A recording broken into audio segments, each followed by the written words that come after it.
આર્ટ્સના વિદ્યાર્થીઓ, બરાબર, આમના માટે 3 વિષયનું આઈએમપી એક જ વિડીયોમાં આપી દઈશ અને એમની અંદર ખાસ ડી વિભાગ અને ઈ વિભાગ.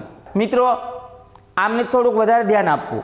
દર વર્ષે આ પ્રશ્ન પૂછાયેલા હોય, બરાબર. છેલ્લા 12 વર્ષથી આ સમાજશાસ્ત્રના પેપર તપાસું છું, તેમની અંદર હું તમને જે વસ્તુ કહું એ વસ્તુ તમારે ખાસ નોંધે જવાની. મિત્રો, આ પાઠની અંદર આ તફાવત વારંવાર પૂછાય છે.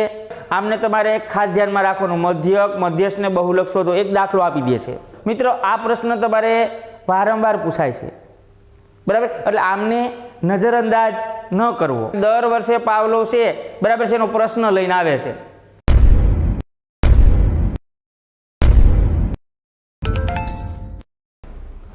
વિદ્યાર્થી મિત્રો, નમસ્કાર. અમારી ચેનલ ધોરણ 12 અને ધોરણ 10 ના આઈએમપી વિડિયા સતત આપી રહી છે. મિત્રો, આજે હું તમને ખાસ કરીને આર્ટ્સના વિદ્યાર્થીઓ, બરાબર, આમના માટે 3 વિષયનું આઈએમપી એક જ વિડીયોમાં આપી દઈશ. તો 3 વિષય સમાજશાસ્ત્ર, ભૂગોળ અને મનોવિજ્ઞાન, અને એમની અંદર ખાસ ડી વિભાગ અને ઈ વિભાગ, બરાબર. આ ડી વિભાગ અને ઈ વિભાગની શરૂઆત કરીએ. તો મિત્રો, શરૂઆત કરીએ ત્યાંથી લઈ અને અંત સુધી સતત અમારા ચેનલ સાથે જોડાઈ રહેજો, તો તમને ઘણી બધી માહિતી મળશે. મિત્રો, અહીંયા આપણે પહેલાં વાત કરવાની છે સમાજશાસ્ત્ર વિભાગ ઈ 20 ગુણનો અને પ્રકરણ 2, 5, 6, 7, 8 અને 10, બરાબર. આમની અંદર આપણે વાત કરશું પ્રકરણ 2 ભારતીય સંસ્કૃતિ અને સમુદાય. એમની અંદર પહેલો પ્રશ્ન છે ભારતીય સંસ્કૃતિના લક્ષણો સમજાવો. બીજો પ્રશ્ન છે ભારત બહુધર્મી દેશ છે, આ વિધાન સમજાવો. ત્રીજો પ્રશ્ન છે ગ્રામ સમુદાયનો અર્થ અને લક્ષણો સમજાવો. ત્રીજો પ્રશ્ન છે શહેર સમુદાયના લક્ષણો સમજાવો. અને આગળ છે આદિવાસી સંસ્કૃતિનો અર્થ અને લક્ષણો સમજાવો. તો મિત્રો, આવા પ્રશ્નની અંદર ખાસ કરીને 2 પ્રશ્ન જોઈ લેવાના. એક ગ્રામ સમુદાય છે અને બીજું શહેર સમુદાય છે. અને એ આગળ જોઈએ તો લોક સંસ્કૃતિ અથવા દેશની પરંપરાની સમજૂતી આપો. અને અહીંયા મિત્રો બીજી વાત કરી છે કે ભારતના ખ્રિસ્તી સમુદાયની સમજૂતી આપો. અને આગળ જોઈએ તો એમની અંદર પ્રકરણ 5, આ પાઠની અંદર કેવા પ્રશ્ન પૂછાઈ શકે. તો પહેલો પ્રશ્ન છે સાંસ્કૃતિક પરિવર્તનનો અર્થ આપી તેના લક્ષણો સમજાવો. આગળનો પ્રશ્ન છે સાંસ્કૃતિકરણની પ્રક્રિયાના પાસા ટૂંકમાં સમજાવો.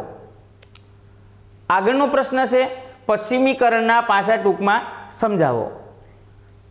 આગળનો પ્રશ્ન છે વૈશ્વિકીકરણના લક્ષણો સમજાવો. આગળનો પ્રશ્ન છે ઉદારીકરણના ગેરલાભો સમજાવો. મિત્રો, આ 5 પ્રશ્નોમાંથી ઉદારીકરણ અને સંસ્કૃતિ પ્રક્રિયાના પાસા સમજાવો, બરાબર છે.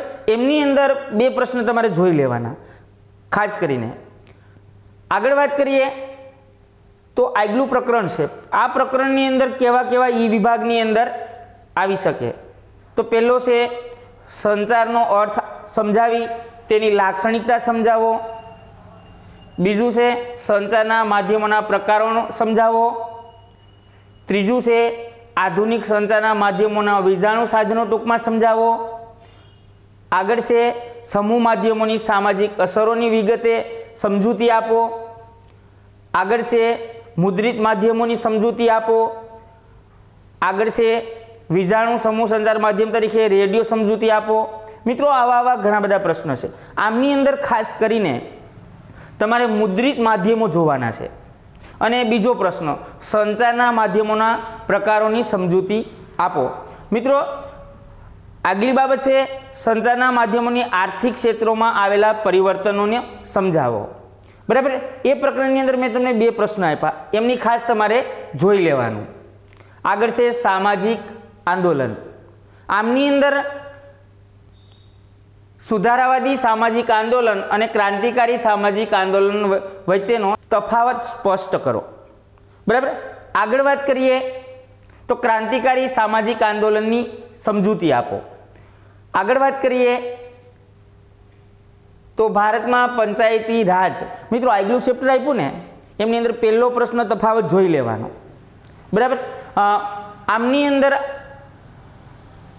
પંચાયતી રાજનો અર્થ આપી તેમના ઉદ્દેશ્યો સ્પષ્ટ કરો. પછી આગળની વાત છે પંચાયતી રાજના ત્રિસ્તરીય માળખાનો ખ્યાલ આપો. મિત્રો આમને થોડુંક વધારે ધ્યાન આપવું. દર વર્ષે આ પ્રશ્ન પૂછાયેલા હોય, કારણ કે છેલ્લા 12 વર્ષથી આ સમાજશાસ્ત્રના પેપર તપાસું છું. બરાબર. છેલ્લા 12 વર્ષથી આ સમાજશાસ્ત્રના પેપર તપાસું છું. તેમની અંદર હું તમને જે વસ્તુ કહું એ વસ્તુ તમારે ખાસ નોંધે જવાની. બરાબર. એટલે આ બીજો પ્રશ્ન છે એ વેરી આઈએમપી છે. ત્રીજી છે પંચાયતી રાજની સામાજિક અસરો વર્ણવો. પછી છે પંચાયતી રાજ આવ્યા બાદ સામાજિક પરિવર્તન. ગુજરાત રાજ્યના પંચાયતી ધારા મુજબના ગ્રામ પંચાયતના અંગોની સમજૂતી આપો. તો મિત્રો આ પણ પ્રશ્ન પૂછાવાને લાયક છે. બરાબર. આગળ વાત કરીએ તો તાલુકા પંચાયતના કાર્યો સમજાવો. એટલે મિત્રો અહીંયા ખાસ કરીને ગ્રામ પંચાયત અને તાલુકા પંચાયતને ધ્યાનમાં રાખવાની છે અને ત્રિસ્તરીય માળખું. બરાબર. આગળ વાત કરશું તો 10મું સામાજિક સમસ્યાઓ. આમની અંદર કેવા પ્રશ્ન પૂછાઈ શકે? તો અસમાન જાતિ પ્રમાણના કારણો, સ્ત્રી પુરુષની અસમાનતા કઈ રીતે છે એની વાત કરી છે. એડ્સ ફેલાવાના કારણોની સમજૂતી આપો. ત્રીજી બાબતની વાત કરી છે નશીલા દ્રવ્યોના વ્યસનના કારણો વિગતે સ્પષ્ટ કરો. આગળ વાત કરી છે એડ્સ એક સામાજિક સમસ્યા છે, આ વિધાન સમજાવો. આગળ વાત કરી છે. બરાબર છે. એટલે મિત્રો આગળનો આપણો ઈ વિભાગ સમાજશાસ્ત્રનો, એમાં છેલ્લે એડ વિશે વારંવાર પ્રશ્ન પૂછાય છે. બરાબર છે. આ વાત થઈ સમાજશાસ્ત્રની ઈ વિભાગની. મિત્રો આમની આમ અંદર જોડાયેલા રહીજો. આપણો બીજો વિષય છે ભૂગોળ. તો ભૂગોળની અંદર ડી વિભાગ. ડી વિભાગની અંદર 8 પ્રશ્ન, 3 ગુણ, 24 ગુણના થાય. મિત્રો એમની અંદર પણ આવા પ્રકરણો છે. તમારે હું તમને વધારે પ્રકરણની માહિતી નથી આપતો, પણ અમારી ચેનલની અંદર PDF આપેલી છે. બરાબર. તમારે જોઈતી હોય તો કોમેન્ટ કરશો, તમને તરત જ મળી જશે. બરાબર. અહીંયા વાત એ કરી કે પહેલા પ્રકરણની અંદર માનવ ભૂગોળ પરિચય. એમની અંદર છે સંભાવવાદ વિચારધારા સમજાવો. માનવ ભૂગોળના 3 કાર્યો સ્પષ્ટ કરો. નિશ્ચયવાદ વિચારધારા સમજાવો. માનવ ભૂગોળના અભિગમોની તુલના કરો. બરાબર છે. એમની અંદર 4 પ્રશ્નો હતા. એમની અંદર બીજો પ્રશ્ન છે એ પૂછાવાની પૂરી સંભાવના છે. બરાબર. આગલું ચેપ્ટર છે એમની અંદર કેવા પ્રશ્નો આવી શકે. તો કીધું કે વ્યાપારિક પશુપાલન ટૂંક નોંધ લખો. મતલબ પશુઓ કેવા કમાણી કરી આપે છે, એમાંથી કઈ ઉપજશે એમની વાત કરી છે. પછી વાત છે ખેતી આધારિત આનુષંગિક પ્રવૃત્તિઓ સમજાવો. પછી આગળ વાત કરી છે અસ્થાયી પશુપાલન અને વ્યાપારિક પશુપાલનનો તફાવત આપો. મિત્રો આ પાઠની અંદર આ તફાવત વારંવાર પૂછાય છે. બરાબર છે. આગળ વાત કરશું તો મોટા પાયાના ઉદ્યોગો વિશે ટૂંકમાં સમજૂતી આપો. આગળ વાત કરશું તો ખનિજ એટલે શું તેનું વર્ગીકરણ કરો. એટલે મિત્રો ત્રીજો પ્રશ્ન અને 5મો પ્રશ્ન આમને તમારે ખાસ ધ્યાનમાં આપવાના છે. આગળ વાત કરશું તો માનવીની તૃતીયક પ્રવૃત્તિમાં સેવાના મુખ્ય વિભાગ જણાવો. બરાબર છે. તો અહીંયા મિત્રો એ પાઠની અંદર મેં તમને જે પ્રશ્ન કીધા એમને તમારે ખાસ ધ્યાન આપવાનું છે. આગલી વાત છે પ્રકરણ 4. આમની અંદર કેવા પ્રશ્ન હોય. બરાબર. એમની અંદર આપ્યું છે ઉચ્ચતરીય સેવાઓ જણાવો. પછીનો પ્રશ્ન છે વિજ્ઞાન અને ટેકનોલોજી પાર્ક કોને કહેવામાં આવે છે, તે કયા શહેરમાં આવેલ છે. એટલે મિત્રો જો આ પ્રશ્નને ખાસ ધ્યાન આપજો, કારણ કે ટેકનોલોજી વાળો પ્રશ્ન વારંવાર પૂછાય છે. પછી વાત કરીએ આંતરરાષ્ટ્રીય આર્થિક વ્યવસ્થાઓની સેવાઓ સમજાવો, બરાબર છે। આ 3 પ્રશ્નોમાંથી મેં તમને જે પ્રશ્ન કીધો એમની ઉપર વધારે ધ્યાન આપવાનું। પછી આવે છે પરિવહન। તો આ પરિવહનની અંદર મિત્રો સડક માર્ગનું મહત્વ સમજાવો, આગળ વાત કરી છે હવાઈ માર્ગનો વિકાસ જણાવો, ત્રીજી વાત કરી છે પાઇપલાઇનના લાભ જણાવો, બરાબર છે। પછીની વાત કરી છે દક્ષિણ એટલાન્ટિક જળમાર્ગ ટૂંકમાં સમજાવો। મિત્રો આમની અંદર ખાસ કરીને હવાઈ માર્ગ અને સડક માર્ગ, ભારતની અંદર મોટાભાગે સડક માર્ગ છે એટલે સડક માર્ગનો પ્રશ્ન વારંવાર પૂછાઈ શકે છે, બરાબર છે। પનામા નહેરની ટૂંકમાં સમજૂતી આપો, એટલે આ પનામા અને સડક માર્ગ આમની અંદર ખાસ ધ્યાન આપવાનું છે, બરાબર। અને સુએજ નહેર, આગળ વાત કરશું પ્રકરણ 6। આ 6થા પ્રકરણની અંદર આપેલું છે સમાચાર પત્રો અને સામયિકો વિશે ટૂંક નોંધ લખો, ફિલ્મ ઉદ્યોગ વિશે વિસ્તૃત ચર્ચા કરો, ઇન્ટરનેટના કારણે દુનિયામાં નાની બની ગઈ છે વિધાન સમજાવો। મિત્રો આમની અંદર ફિલ્મ અને ઇન્ટરનેટ આમને તમારે ખાસ ધ્યાન આપી અને રિવિઝન કરી લો, કારણ કે એ પ્રશ્ન વારંવાર પૂછાવાની પૂરી શક્યતા છે। અને ઇન્ફોર્મેશન ટેકનોલોજી, બરાબર છે। આગળ વાત કરીએ તો 7મું પ્રકરણ, એમની અંદર મિત્રો અહીંયા ભારતના વિદેશ વેપારનો ઇતિહાસ ટૂંકમાં સમજાવો। આગળ વાત કરીએ તો નદી બંદરો વિશે નોંધ લખો। આગળ વાત કરીએ વિશિષ્ટ આર્થિક પ્રદેશ એટલે શું। મિત્રો આમાંથી ખાસ કરીને આ વિશિષ્ટ આર્થિક પ્રદેશ, બરાબર, અને ભારતના વિદેશ વેપારનો ઇતિહાસ આમને ખાસ ધ્યાનમાં આપવું। પછી આગળ વાત કરશું કે વૈશ્વિક સમસ્યાઓ, તો મિત્રો એમની અંદર કેવા કેવા પ્રશ્નો આવી શકે, બરાબર છે। તો એમને કીધું ભૂમિ પ્રદૂષણ, પછી કીધું ગંદા પાણીના નિકાલની સમસ્યા, પછી કીધું જૈવિક કચરાના સાનો સમાવેશ થાય છે, ધ્વનિ પ્રદૂષણ, બરાબર છે, પ્રદૂષણ અટકાવવાના ઉપાયો। એટલે મિત્રો આમની અંદર ખાસ પ્રદૂષણ અટકાવવાના ઉપાયો અને ભૂમિ પ્રદૂષણ આમને વધારે મહત્વ આપશે। આગળ વાત કરીએ 11મા ચેપ્ટરની અંદર તો કઈ કઈ વસ્તુ પૂછાય છે, તો એમની અંદર માહિતી મેળવવાના સ્ત્રોતો જણાવો। બીજું છે ભારતના સત્તાવાર નકશા પ્રકાશિત કરતી સંસ્થાઓ જણાવો। મધ્યક અને મધ્યસ્થી વ્યાખ્યા આપી મહત્વ સમજાવો, બરાબર। અહીંયા કીધું માત્રાત્મક માહિતી વિશે ટૂંક નોંધ લખો। તો મિત્રો એમની અંદર ત્રીજો પ્રશ્ન, બરાબર, અને પહેલો પ્રશ્ન આમને તમારે વધારે ધ્યાન આપવું। અને આગળ છે મધ્યક, મધ્યસ્થ અને બહુલક શોધો। તો મિત્રો આમની અંદર તમારે 3 વસ્તુ આપી છે, એમાં ક્યારેક ઉદાહરણ આપી દેશે, મતલબ દાખલો આપી દેશે, બરાબર છે। આમને તમારે ખાસ ધ્યાનમાં રાખવાનું, મધ્યક, મધ્યસ્થ ને બહુલક શોધો, એક દાખલો આપી દેશે। મિત્રો આગળ વાત કરીએ તો એમની અંદર વાત એ છે કે સ્તંભો કેટલી અને કઈ રીતે દર્શાવી શકાય છે। આગળ વાત કરીએ સમૂલ્ય પદ્ધતિ માહિતીનું કયું લક્ષણ દર્શાવે છે, અને પછી કીધું પ્રવાહ આલેખની લાક્ષણિકતા લખો। પછી વાત થઈ છે, બરાબર છે। એટલે 12મા ચેપ્ટરની અંદર 3 પ્રશ્ન છે, એમાંથી પહેલો પ્રશ્ન જોઈ લેવો। પછીની આગળ વાત કીધી 13મા પ્રકરણની અંદર ગ્લોબલ પોઝિશનિંગ સિસ્ટમ જીપીએસ વિશે નોંધ લખો। મિત્રો આ પ્રશ્ન તમારે વારંવાર પૂછાય છે, બરાબર, એટલે આમને નજરઅંદાજ ન કરવો। પછી આગળ વાત કરીએ કમ્પ્યુટરની મદદથી સ્તંભ આલેખ કેવી રીતે તૈયાર થઈ શકે છે।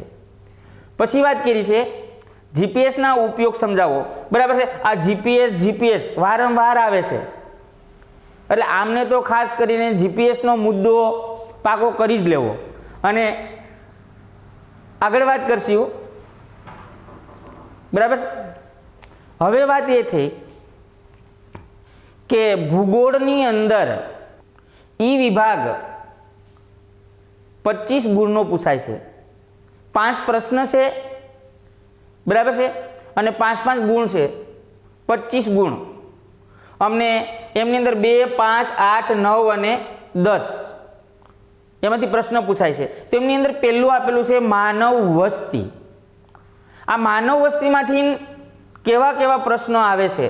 તો ભારતમાં વસ્તી વિતરણની પ્રાદેશિક વિભિન્નતા વર્ણવો, વસ્તી ગીચતા પર અસર કરતા ભૌગોલિક પરિબળો. મિત્રો આ બીજા પ્રશ્ન ઉપર વધારે ભાર આપવો, બરાબર છે. આગળ વાત કરશું કે માનવ વિકાસ એટલે શું, તેમાં માપન વિશે સમજૂતી આપો. અને અહીંયા 3 પ્રશ્નો હતા. 3 પ્રશ્નોમાંથી મેં જે પ્રશ્ન કીધો છે એમને તમારે વધારે ધ્યાન આપવું, બરાબર છે. હવે આવે છે પરિવહન. આ પરિવહનની અંદર પરિવહનનો અર્થ આપી વિશ્વના મુખ્ય સડક માર્ગો વિશે જણાવો. પછીની વાત કરી છે ભારતના મુખ્ય આંતરિક જળમાર્ગની માહિતી આપો. પછીની વાત છે, બરાબર. ટૂંકમાં એ પાઠના 2 પ્રશ્નો હતા, એમની અંદર બીજા પ્રશ્નને જોઈ લેવું. આગલું પ્રકરણ છે આપણું 8મું. આ 8મા પ્રકરણની અંદર ગ્રામીણ માનવ વસાહત પ્રણાલી વિશે સમજૂતી આપો. મિત્રો આ પ્રશ્ન છે એ પૂછાવાની શક્યતા છે, બરાબર છે. પછીની વાત છે શહેરી વસાહત એટલે શું, તેના કાર્યકારિતાના આધારે પ્રકાર જણાવો. પછીનો પ્રશ્ન છે એક ગ્રામીણ વસાહત પર્યાવરણીય સ્થિતિ અને ભૌગોલિક સાંસ્કૃતિક અસરોની પ્રતિબિંબ કરે છે, સમજાવો. અને એક છે શહેરીકરણની સમસ્યા. તો મિત્રો આ શહેરીકરણ વાળો અને પેલો ગ્રામીણ વાળો આ 2 પ્રશ્નને તમારે જોઈ લેવાના છે. પછી આગળ વાત કરશું, બરાબર છે, કુદરતી સંસાધનો. એમની અંદર મિત્રો જળ પ્રદૂષણ સમજાવી તેને નિવારવાના ઉપાયો સમજાવો. પછીની વાત છે સાગરીય સંસાધનીય સમસ્યા જણાવી તેના ઉકેલો સમજાવો. ભૂમિ સંસાધન સાથે જોડાયેલી સમસ્યાઓ સમજાવો. પછી છે માનવ સંસાધન વિશે વિગતે જણાવો, બરાબર છે. અને પછી છે જળ સંસાધનની પ્રાપ્યતા વિશે વિસ્તૃત માહિતી આપો. તો મિત્રો આમની અંદર ખાસ કરીને પેલું જળ પ્રદૂષણ વાળું અને બીજું ત્રીજો પ્રશ્ન ભૂમિવાળો, આ 2 પ્રશ્ન તમારે વ્યવસ્થિત તૈયાર કરી લેવાના, બરાબર છે. અને છેલ્લે છે સંસાધનો માનવજાત માટે વિવિધ ઉપયોગો ઉદાહરણ સહિત આપો, બરાબર છે. અને આ પ્રશ્નને પણ તમારે થોડોક ધ્યાનમાં રાખવાનો, બરાબર. મિત્રો આગળ વાત કરીએ સંસાધન એટલે શું, તેના પ્રકારો જણાવો, બરાબર. પછી વાત કરીએ ખનિજ તેલ અને કુદરતી વાયુ સંબંધી સમસ્યાઓ જણાવો, બરાબર. અને એ 9મા પાઠમાંથી તમે 2-3 પ્રશ્ન મેં કીધા એની ઉપર વધારે ભાર આપજો. પછી આગળ વાત કરશું વૈશ્વિક સમસ્યાઓ. આમની અંદર મિત્રો કઈ કઈ સમસ્યાઓ છે તો એની અંદર પણ વાત કરી જળ પ્રદૂષણ, એની અસરો. બીજી વાત કરી ગરીબીનો અર્થ સમજાવી તેને દૂર કરવાના ઉપાયો, બરાબર. ત્રીજું ઘન કચરાની સમસ્યા અને તેને દૂર કરવાના ઉપાયો, બરાબર. પ્રદૂષણ એટલે શું, પ્રદૂષણના પ્રકારો. મિત્રો આમની અંદર તમારે પ્રદૂષણ એટલે શું, પ્રદૂષણના પ્રકારો, બરાબર છે. અને જળ પ્રદૂષણ અને એની અસરો, બરાબર. મિત્રો ભૂમિ પ્રદૂષણ અને તેની અસરો. એટલે મેં તમને જે 2 પ્રશ્નો કીધા આ 2 પ્રશ્નને તમારે ધ્યાનમાં રાખવાના રહે, બરાબર. મિત્રો હવે નવો વિષય, એ વાત થઈ ભૂગોળની.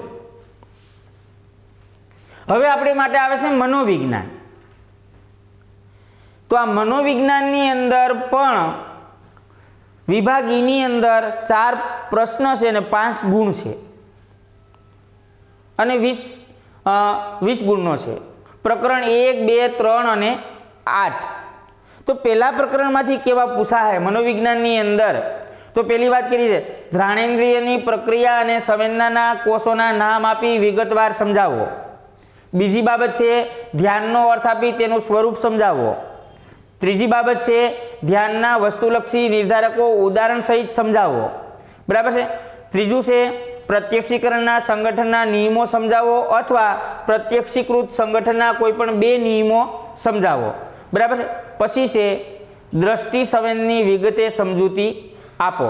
અને મિત્રો આ 2 ને 2 4 5 6 પ્રશ્ન છે એમની અંદર બીજો પ્રશ્ન છે એમને ધ્યાનમાં રાખવો, બરાબર છે. અને દ્રષ્ટિ સંવેદનની બાબત છે પણ એને તમારે ધ્યાનમાં રાખવી. આગળ ત્વચા અને સ્પર્શ સંવેદનની આકૃતિ સહિત વિગતે સમજાવો. બરાબર. અને છેલ્લે છે ઊંડાઈના પ્રત્યક્ષીકરણના અનેક ક્ષેત્રીય સંકેતોની સમજૂતી આપો. બરાબર છે. અને છેલ્લે છે ધ્યાનના વ્યક્તિલક્ષી નિર્ધારકો ઉદાહરણ સહિત આપો. એટલે મિત્રો આમની અંદર તમે ખાસ કરીને ધ્યાન વિશેના 1, 2 અને 3 પ્રશ્નો છે આમને વધારે ધ્યાન આપશો. બરાબર છે. તો તમારે બીજા અન્ય પ્રશ્નો કરવા પડશે નહીં. બરાબર મિત્રો. આગળ વાત કરીએ તો શીખવાની ક્રિયા. આ શીખવાની ક્રિયાની અંદર કેવા કેવા પ્રશ્નો આવે છે તો એમની અંદર છે સીટી મોર્ગને દર્શાવેલા શિક્ષણની વ્યાખ્યા આપી તેને વિસ્તારથી સમજાવો. બીજો પ્રશ્ન છે થોર્નડાઇકે કરેલ પ્રયોગની ફળશ્રુતિ સમજાવો. ત્રીજો છે પાવલોવે કરેલો શાસ્ત્રીય અભિસંધાન સમજાવો. મિત્રો આ બીજા પાઠની અંદર બધાય મનોવૈજ્ઞાનિકો છે એને કેવા કેવા સંશોધન કર્યામાં એમાં ખાસ કરીને આ પાવલોવ આમને તમારે વધારે ધ્યાન આપવું, કારણ કે દર વર્ષે પાવલોવ છે બરાબર છે એનો પ્રશ્ન લઈને આવે છે.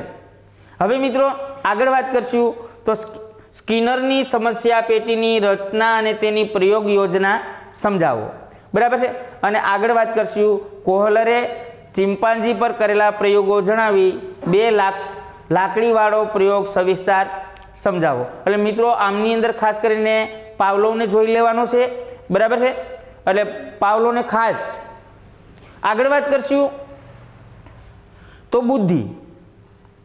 આ બુદ્ધિની અંદર કેવા કેવા પ્રશ્નો નીકળે તો એમની અંદર પ્રતિભા સંપન્નતાના લક્ષણો વર્ણવો.